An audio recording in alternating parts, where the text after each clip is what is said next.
মানুষ চাইলে সব কিছু জয় করতে পারে।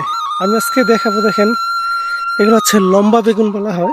এই দেখেন কত সুন্দরভাবে ঝুলে আছে।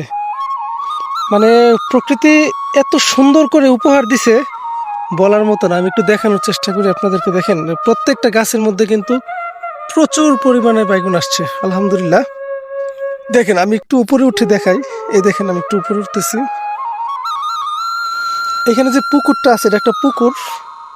একটু খেয়াল করেন, এই সব জায়গায় কিন্তু বাইগুনের সারি সারি, সাথে কলা গাছ আছে, এরকমভাবে সমস্ত পুকুর পাড়টা।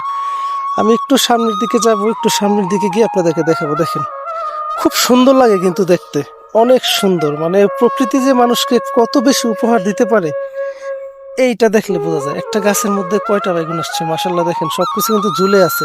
আমি আরেকটু সামনের দিকে এগোই।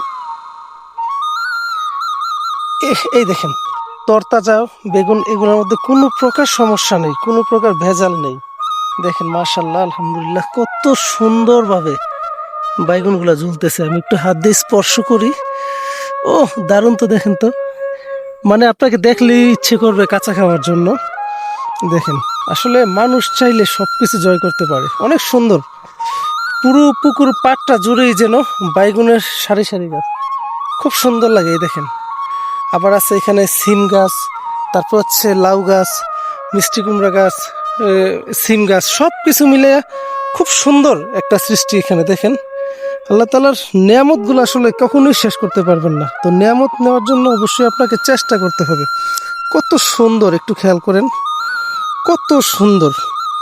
এই ভিডিওটা দেখার পর অবশ্যই সবাই একবার আলহামদুলিল্লাহ বলবেন, কারণ কোরআনে কিন্তু একটা কথা বলা আছে আল্লাহ তালার, এটা সম্ভবত আর রহমান সুরাতে, হ্যাঁ আর রহমান সুরাতে আছে, আমরা আল্লাহ তালার কোন কোন নিয়ামতকে অস্বীকার করব।